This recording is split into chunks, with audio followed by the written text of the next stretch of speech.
I'm apparently Julia, and this is apparently Jan. And both of us, we are experts in learning and innovation. So we help tech companies to improve their learning procedures to become more innovative. So that's what we do. And what we have prepared for you for today is a session about brain patterns, about neuroscience, and what your brain does while you are working on software problems. And we have a quick first task for you, and I look around and I see you've managed that first task very well. So you seem to sit in groups in pairs. You have a neighbor you could talk to during our session, because what we especially like is interaction in sessions. So be prepared to interact with the person next to you. You might start making contact, make a little smile, hi, I'm there, and then you will see how it's going on.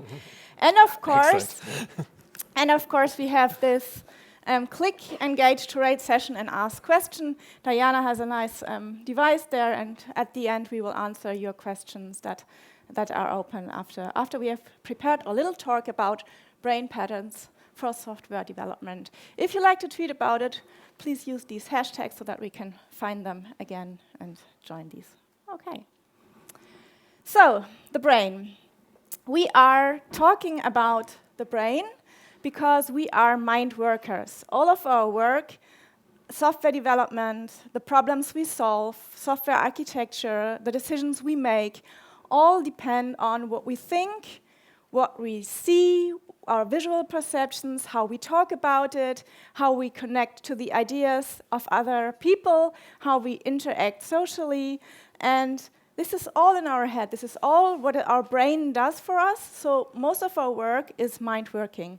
All the logical reasoning, all the abstractions we use, all the patterns we use in our work is all about mind workers. And we try to give you a brief idea of what's going on here, right here. We have looked into science because Jan and I, we are scientists. And we like scientific background for our work, so that's what we try to share with you. But I have a cautionary note at the beginning. All this, what we are presenting to you, is science. So it's a very complex system you have in your head, and all the science we cite here gives you some evidence, some hints of what is going on in your mind. It's not like this is how the world goes. It's just a hint, a first idea of what could happen in your brain, okay? Just a bit of caution here when we talk about science and scientific evidence. So I would like to introduce you to the world's most powerful IDE. It's really the most powerful IDE, and this is inside your head, your brain, the neurons that are inside your head. And I give you some of the technical parameters here. Have an idea of the working memory, how many bits you have per second, about 40. This is, well, compared to all the association that is unconsciously available to you, 11 million bits per second. So it's really like the little rubber ball compared to the whole building. These are the technical parameters you have. And also your brain is really consuming energy. It's taking about 25% of your glucose consumption and about 30% of your oxygen consumption. And this is really a big amount of what you need to intake to keep your energy levels up. And I also want to briefly introduce you to the surface of the IDE and how it works. And it's practical because all of you have a mobile device in your hands, and I would like you to use it for me. So please raise your hands like this. No, your real hands, not the devices. This is your device, and your thumbs inside. Do this, and now you close this. And this is a model by Dan Siegel who uses it. You can cross-check it on YouTube. And it's pretty much of what your brain looks like. It's also a bit disappointing that this is the size roughly of your actual brain, but size doesn't matter here. So, and I'm going to talk you through the different areas you can see here. This is your cortex, And the pinky fingers, this is your prefrontal cortex, where all the thinking, all the work we do is happening. And you open it up, and you can see here, like the spinal cord. You see the brainstem, and you see here an area, which is the hippocampus, which is responsible for all the learning and memory intake you have. So this is very important to take care of your hippocampus when you're learning new stuff, like in this conference. And here at the top of my thumbs, and also your thumbs, you have the amygdala. Do you know what the amygdala does? Anyone knows it? It's about feelings, and it's about fear and reacting immediately to threats. So this is your system that shuts down all of this. It's the 1202 from Russell's talk yesterday. It shuts all of the systems, and it makes you go away, like faint if you're fainting, fleeing, or fighting. This is the classical reaction. And it's important to know that this here, and especially the prefrontal cortex, is modulating what's happening right here in your emotional system. And when you get under stress, and this is important because in our jobs we often get under stress, these here shut down and these come into action. So this is like the basic mechanism we have in our brains, okay? And you can always have it in your pocket. So put it back into your pockets. And as I said, this is the world's most powerful IDE, and the most important thing is what you do with it when you develop software. And we have a first short question for you, and we would like you to discuss this with the person on your left.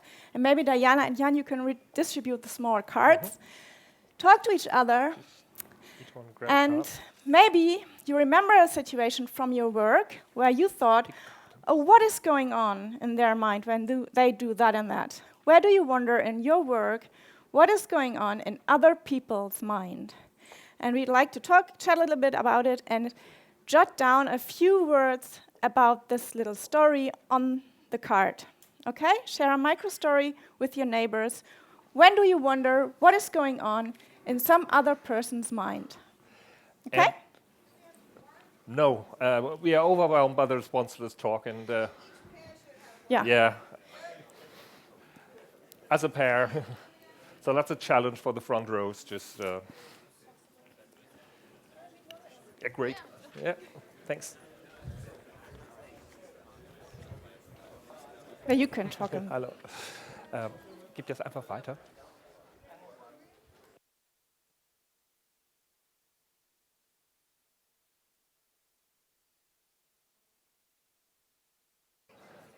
If you're one of the unlucky pairs, couples, triplets who didn't get a sheet now, just if you have a bit of paper, you can jot something down, or otherwise you just have to keep it in your memory.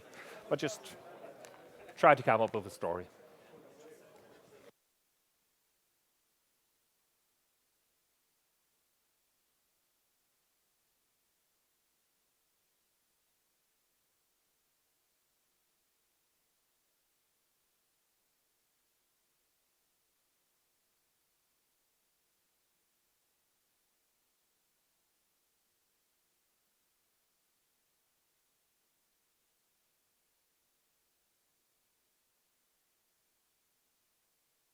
Again, I have a question here. What you should do is about talking to each other about situations where you wonder about somebody else. Oh my God, what is going on in their mind?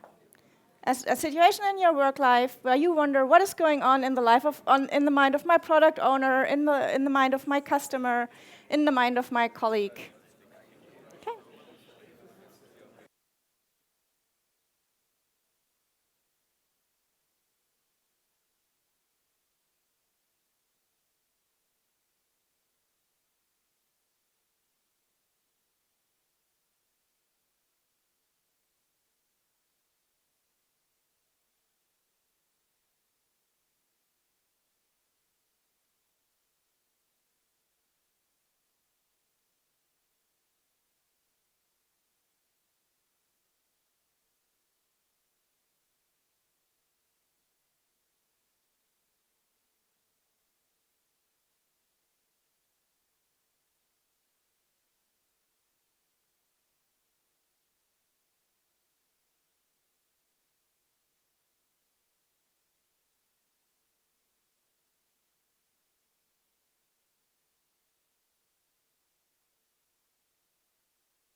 Okay.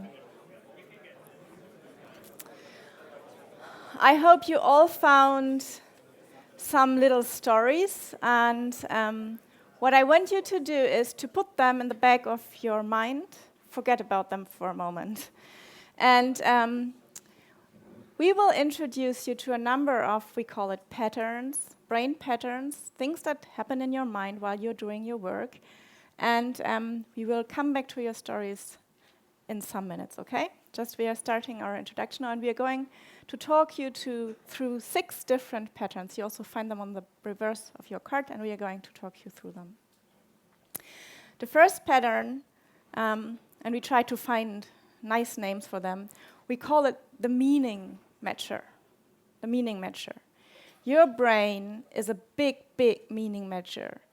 It loves patterns, it loves shortcuts, and it loves to give meaning to anything it sees, it hears, it perceives. So whenever you encounter a situation, your brain is quick at providing meaning to it. It easily assesses all of the information that is stored in your cortex and provides you with all the things you have learned and creates a meaning of the situation you see. And you look for meaning in everything, and I have a small test for you. Maybe you can see it. I hope you can see it. What do you see? Can you see the guy? He's a bit suspicious. He's a little bit suspicious. And we ask, why is he so suspicious? Because he just met this guy. And this guy is a little bit disappointed and also sad because he heard a terrifying story from these guys who are like in really amygdala reaction. They are like, whoa, what is going on here? And I can tell you, this is going on. So you see it's some raindrops, a car, some cups and pepper, and we quickly adjust. We just have a story in mind, and we can put things together, and we provide meaning to these objects. And this is exactly what our brain really loves. This is why we're here. This is what we like, providing meaning to our environment, to the world we live in. And Jan is trying to relate what I tell about the brain to the disciplines of software development, software architecture, and Agile. And I hand over to you, Jan. Yeah, and you probably, if you're looking at what's going on here, that is the core of our profession. It's pattern matching, finding abstractions, finding solutions, being quick about finding solutions. These 1.5 days so far, I always heard about we need to be quick, we need to be fast, we need to find solutions. And this system just helps us to be quick. And it also helps us to be too quick. Because one of the core problems we often face, and we even got concepts for that, is that of abstractions coming too early, of thinking we understood something. We're listening to a client explaining what he wants to us, and then we're just constantly working and say, okay, I sort of understood what he said, and I have a solution in my mind. Quick jump at it. Is that what you mean? And we're pushing them into a direction. And I see someone nodding, and probably you experience something like this. So we've come up with these great principles. We call them, you ain't gonna need it. Keep it simple and stupid. Don't jump onto solutions so early.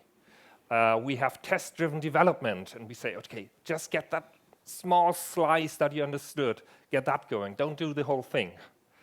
And anyone has ever tried these principles and solutions, methods? Was it easy? No. It's incredibly hard. And that's part of the reason. Because we understand it's probably not a good idea, but it's really incredibly hard to hold yourself back because our brain loves it. Our brain has these solutions. And that's why we need these strong processes. Okay. So the second pattern we bring to you, we call it the stiff switch. It's again about meaning. It's about another type of meaning. It's the meaning that you need in order to be motivated to do something. So your brain starts doing things when it feels like there is something meaningful for me in it, and I want to do it, I want to achieve it. Meaning is a motivator for you, okay? And the problem is that once you are engaged in thinking about what things mean, what the meaning of things is for you, and what's your motivation behind it, there's a switch, and this switch switches off the mechanics on how you do it.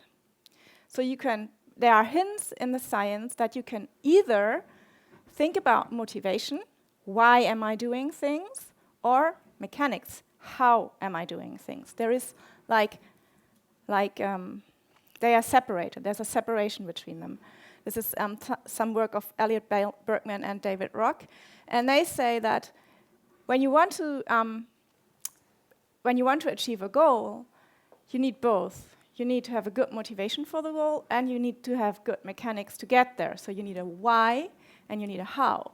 But the problem is that why and how are separated things in your brain, and they are concurrent. You can do either think about the how, or think about the why you're doing things. And this is kind of difficult, because some of us specialize in the why are we doing things. And the more you specialize into something, the better you get at it, and the weaker you get at the other thing. And the others of us specialize in doing the how. And the better we get here, the weaker we get at doing the why stuff.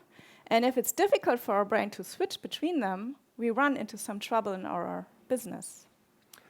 So there are probably some of you working in a so-called agile organization, or maybe it is even agile. And we got role names for this division of someone specializing on why and someone specializing on how. Who is responsible for the why? Product owners, sometimes product managers. Who's specialized on the how? Yeah, the poor bosses doing the work, it's the team.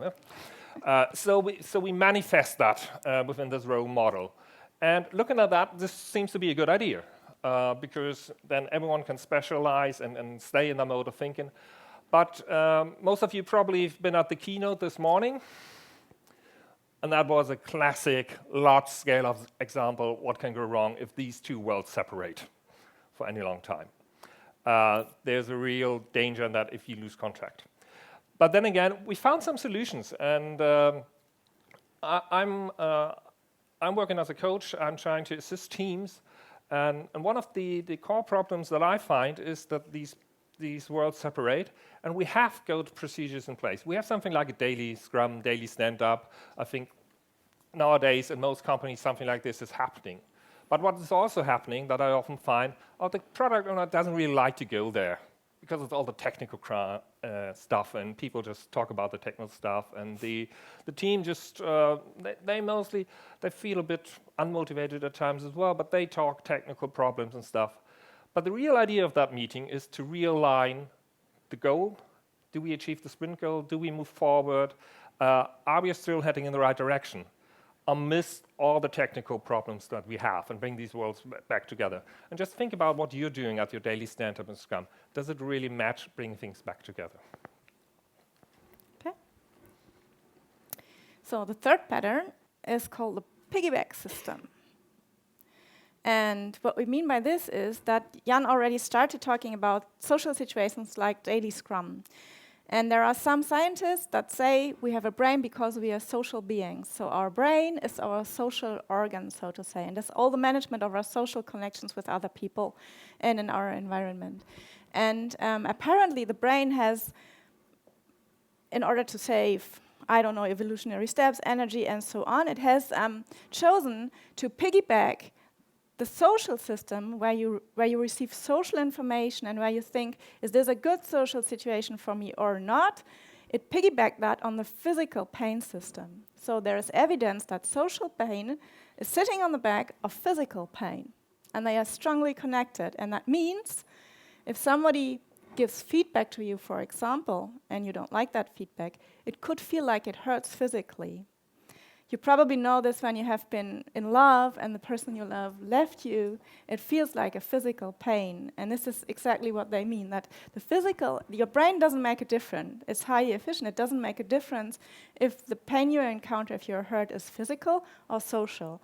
And this is very important to know because social is so important. You wouldn't hurt other people at your work. You wouldn't slap them or hurt them. But are you sure that you're not doing it with your words or your interaction? Because isn't it great? Agile is all about transparency and feedback. So every day, every good meeting is a great opportunity to hurt someone. Just be straight, open, tell them right in the face, no, this isn't working. That's not the direction I wanted. And that's not a really comfortable situation, isn't it? And in fact, that is something that I observe quite regularly, that people feel uncomfortable, they don't open up, and they tell straight out, I mean, I don't like this process. It's so transparent. It inflicts on me. People get at me. And just my one tip, once again, if you're really looking into the concepts and theories of stuff, for example, like Scrum, if you look at what the review meeting is about, in many companies I've been, the review meeting has been lived like something, okay, there is this meeting, there the stakeholder come, and they tell us whether we are heading into the right direction and what they want, and they give us feedback, and they push us back. But it's all from the outside. And for you to feel comfortable and not hurt so much, it's still a difficult thing to do, we really need to get into a mindset that you're inviting the feedback, that you're prepared for the situation, that you're prepared to deal with the emotions that inevitably will come up within the situations. So really, as a Scrum Master or as someone responsible for setting up these meetings, inviting people, you have to work with both parties to create a setup where there's really a place where people are able to listen to each other and not just getting slapped in the face by what they hear. So we have a small interaction for you, and I said we were going to come back to your stories, and this is exactly where we are right now. Please look at your story again. Look at the 3 patterns we presented, the meaning matcher, the stiff switch, and the piggyback system, and try to locate your story with a dot or a little star. Try to locate it in this triangle. Where is it within this triangle? So what are the percentages, the mixes of these 3 patterns that could be responsible for what is going on in their mind? Just a short talk to each other a little bit and try to make a dot in this triangle.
Okay, did you find a good position? Is there something you would like to share from finding the right position in your triangle? Some insights from the first patterns, maybe? Yes?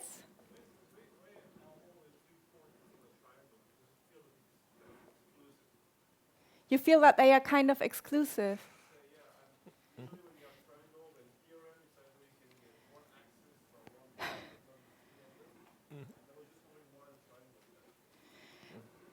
Why this choice of parameters? No. Okay. You don't need to choose a corner. And you probably find that in real life situations, if you're looking like something like preparing the product backlog, or you're looking at the review meeting, or the daily scrum, or whatever you do, you probably find that many of these aspects influence the situation. And maybe some are very strong, and you say, okay, this is clear, stiff switch situation. That's possible, and you put your dot right in the corner over there if you're thinking about it. But then maybe you spend some time thinking about it, okay, but part of the problem with switching is, okay, we love pattern matching, and so that's part of what my brain got going, and I don't just want to leave that. And so you see that there could be mixtures of all these aspects, and there probably are in real life situations. I have a question. So for the meaning matcher and the piggyback system, I can kind of imagine why they are there. For the stiff switch, it's totally unclear to me. What is the advantage for the brain like this? Can you give some background on that? What is the advantage for the brain? Yeah, so there must be an evolutionary advantage, right? Otherwise it won't be. That is right. It's a good question, and honestly, I don't know. I can build hypotheses on it, but excuse me. Yeah, they did studies here, and they found that they are apparently in different circuits, and that each circuit switch on and off each other. So either this area is active or the other, but it's really rare that both of them are active. And I can only assume that probably it has to do something with energy consumption, but I really don't know. I need to check this. It's a good question. Thank you. And we have the next question is about a very similar thing, and it's called the social seesaw. Do you know what a seesaw is? Yeah, like a seesaw? It looks like that. And this is very comparable to this. It's about social situations, and there's some research by Matthew Lieberman.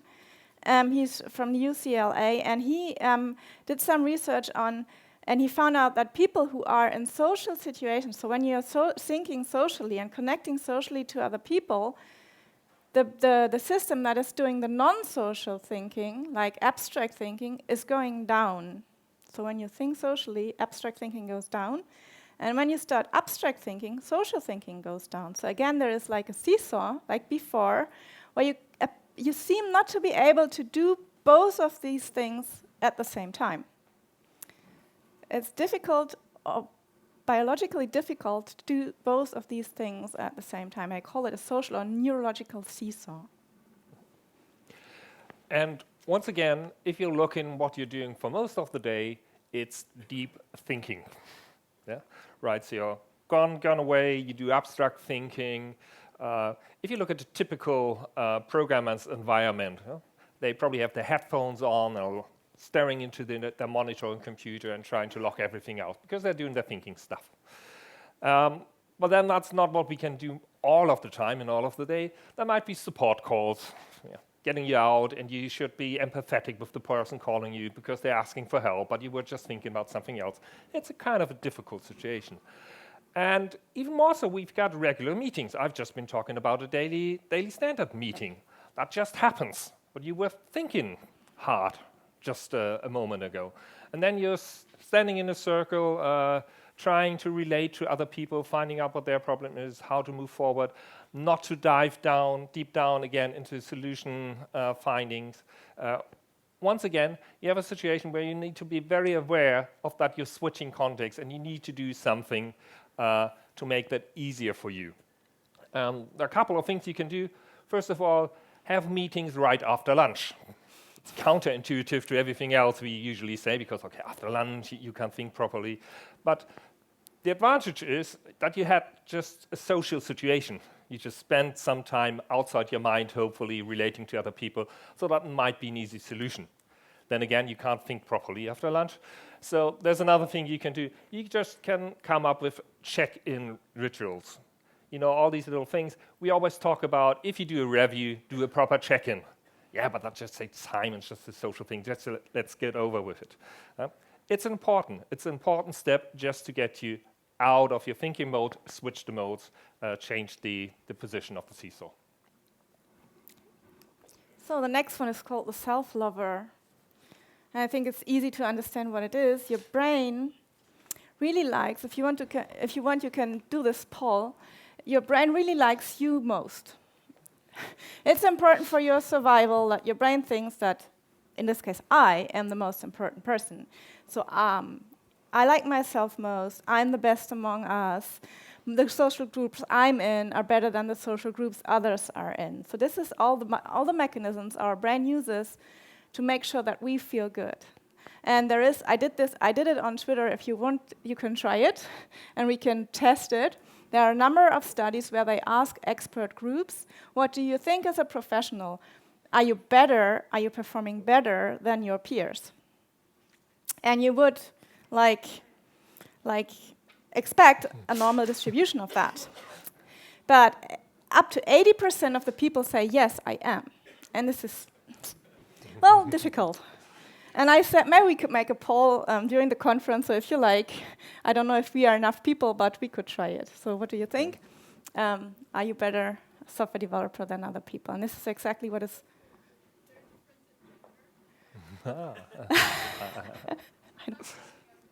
Yeah. I don't know. But it's a good question. Again, I love it. I love learning. Yeah. I think there's a more general effect that not only it also applies to many other things, but I think women both, but probably it might be stronger for men as far as I know. But I don't have, I've read about this like a long time ago, so I'm not 100% sure. It's Definitely there for both, but maybe stronger. maybe you're stronger for men, yeah. We could check the data and find out. It's good. And there's a little picture showing what self-love means. And self-love is also it's for yourself, but in your business, in your profession, it's also important. It's also around the people you belong to. So sometimes you ask, why do we fight between departments or between development groups? And this is exactly this. Our group is better than the other group, of course, always. There is no discussion about it, like from unconsciously. And also, when something happens that is bad, it's clear that that were the others and the circumstances, but not me. But if something's happening that is very, very good, of course it was because of my skills, of what I know, of what I can do for other people. So it's always like you're giving the bad things to the others and the environment, and the good things to yourself and how you perform and how well you're doing your job. Mm-hmm. It's a natural thing. Yeah. Of course, everything bad comes from the outside. Everything that works, that's my doing. And once again, it's really fun for me if I enter a project, if I get to know some teams, and you're looking at the picking strategies, which team member picks which stories or which task from the board, and you just think about your own context, your own company, how people do it there. I think that there are two major patterns that I often observe. One is I just pick as many as I can from the easy ones, because that basically means I can get a lot of things done and I have a high number, and that just basically proves I'm the best. Yeah? Isn't it great? Gives me a good feeling. The other strategy is I pick the biggest and most difficult task. That's great. If I manage to succeed, I'm the best. Obviously, I've just managed to solve the biggest problem. If I fail, it's obviously because the task was so big and complex, and I can't be blamed. I mean, I did my very best. And this is just typical. I see it ever so often, and it's quite natural. And that obviously that also impacts team performance, because we want to be held high by our team colleagues. And the only thing you can do just to work out that you can't outsmart your brain. I mean, a couple of the questions, if I just know it, can I do different? It's not easy. It's a natural thing, as you said. So all you can do as a team, as a group, reflect upon it within a retrospective and try to come up with some clear rules with a bit of distance in between. How do you distribute tasks, for example, and stories? We've got some rules. If you're interested, for our working together, if you're interested, we can talk about it afterwards. So we're coming to the last pattern, and we call it the now magnet. Your brain is a now magnet, and it looks like that. It's really about, you ask the question, what's the use of it? It's really about getting control over your direct environment. So for your brain, the most important thing is what is happening right now, what is happening right here, and what is belonging to me. So all the things that are here, and not far away, that are now and not far into the future, and that are your things, your ideas, your thoughts, your input, your bit of code, that is important, more important than everything that belongs to other people, that is more far away, that is somewhere in the future. So this is, maybe if you work in virtual teams, some part of the problem you encounter here. Maybe if you are working on different, paths that are concurring ideas, maybe this is what's behind. And once again, software development is all about decision making as well. You've got architectural decisions to make, where especially if you're looking at architectural decisions, those are hard to make decisions where we suspect they have a long-term impact. That should give you a warning now. We are very bad at doing these things. Or if you're looking at how do we order the product backlog? I don't know. Any one of you probably has been in the situation. You just wondered, why that order? That's totally not important, or there is something else that I feel is very important because it's close to me, it's close to my goals, and it's close to what I feel should be done now, but it's not in the right order, according to my opinion. And we have a very difficult time just to bring different aspects, different points of view at what could be important, how could be important together, integrated into good decision making. And once again, we're strongly influenced by our brain. The best thing we can do and can come up with is, again, in a quiet situation, in a quiet moment, try and make a simple checklist, for example, just in what factors really we should at least be considering and looking at it. Yeah? Once again, even if you do it algorithmically and come up with a good number of importance, at the end of the day, probably there's still, you're going to be looking at it and saying, okay, yeah, but I think that's most important because it's closer to you. But once again, it's the best we can do just to somehow deal with that situation. So, we've presented you 6 patterns, and you have another triangle, and we would like you to play with them again and see, again at the situation, the story you shared, what could be the mix of these aspects, social seesaw, the self-lover, and the now magnet, if you look at your situation. So again, talk for 2 or 3 minutes and try to find out the mix here.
Okay.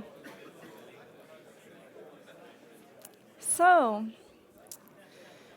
To make it easier for you to remember what we presented, except for these short discussions, we have prepared a little cheat sheet for you.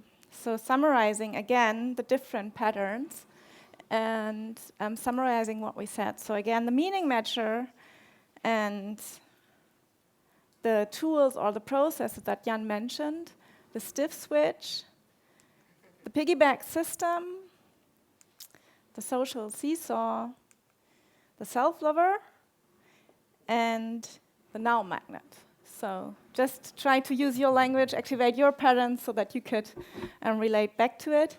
And what you find here, and this is also the message we want to bring to you, is we use these triangles to show you that this is a really complex situation. There is no single reason for it. And sometimes reasons are not even interrelated, but they are there and they are influencing the situation you are in.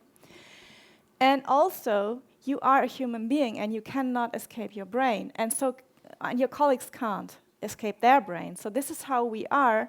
And even if we are aware of this, this already helps. But sometimes you really need processes to outsmart this because you cannot unlearn your behavior. You cannot unlearn to be a human being. Your brain is just acting like this. And this also relates to the questions we have where you ask about practical tips. And I would just start going into the questions. And I need to reload it, right, Diana? Yes. Yeah, okay. So we have 2 questions. The first one is there a good method of switching between the why and the how? And can it be trained? And the answer is yes, there is a good method. The method is to understand when you get stuck on a problem, when you feel like it's not going anywhere, we are stuck here. And then you need to decide, are we in a how situation? Do we not know how to do it? Or are we in a why situation? Do we not know why we do it? And then decide, when you say, okay, we are in a how situation, just stick to the how. Talk about how can we break down it, how can we achieve it, how can we get there, how. Repeatedly ask how. And if you are in a why situation, use the whys to get to the problem. Try to ask why and why again to get to the meaning. And the experience shows that then you get unstuck and you can continue. It's difficult, but you have to stick to one of the modes and try to get out of the situation. It's a good tip.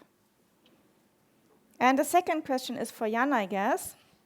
Scrum in practice brings up hidden problems in teams very fast. Do you have an explanation for it? And it's looking at the question, I would probably answer it on 2 levels. There's the easy one, the practical one. I mean, Scrum has been built and constructed by people just looking at what worked and what didn't work within projects. And they just picked out on the things that they always found problematic. And they said, okay, we need to have some process to deal with it. And obviously, that part of the processes touches the pain points within the organizations or the typical problems. So that's sort of it is that way because it's meant to be that way explanation. If you're looking at what we talked about, we just scratched the surface with our examples. But there are many of the things, if you look at them, I've talked about ordering the product backlog. I talked about daily scrums, getting people back together. These are things within the process that don't come natural to your brain. And if things don't come natural, they feel uncomfortable, and you start arguing about it, and you start to get back and try to get back into your comfort zone.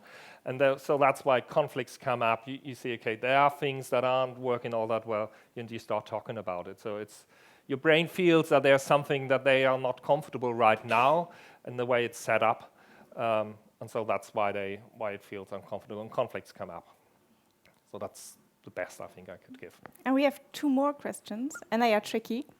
Okay. The first one is, anybody tested with randomized task assignment?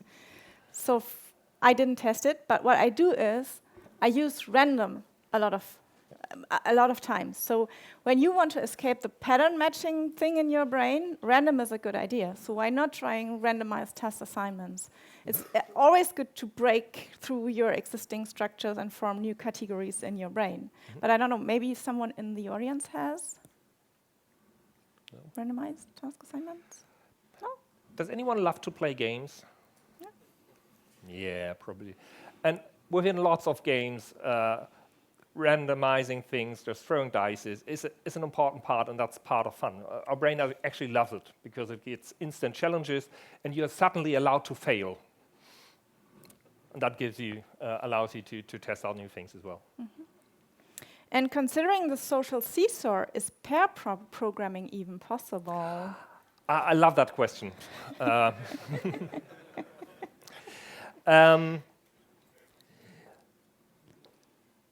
Again, whoever asks that question, just think about what you observe.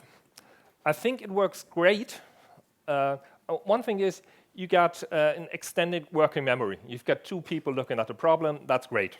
So for your brain, that's great because someone can concentrate on one aspect, someone else can concentrate on the bigger picture, for example. All easy, all fine.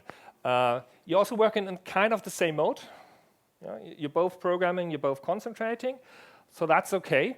The difficult part is, of course, can you connect? And what happens if you disagree? If you're well aware that someone else is, we are preparing this talk, and we're deep thinking someone is not going smooth, and someone is just trying to work things out, it's a bit rough. Could be. And if you're aware of that, and if you're forgiving, and you realize you're just the same probably, just the minute before, then it works out. But you need to be aware of that. That is a difficult situation for you, and that is not the time to be social. But take a break, take a cup of coffee, bond again socially, and I hope you still will be talking to each other the next week. So there are a lot of advantages for your brain as well, but it's a difficult situation. Is that a good answer for whoever asked that question? So that was our last slide, but we also have for the documentation of it. Jetzt habe ich Mist. So you can read more about it on our blog. We write a lot of things about neuroscience, about Agile, and of course about learning, because this is our profession.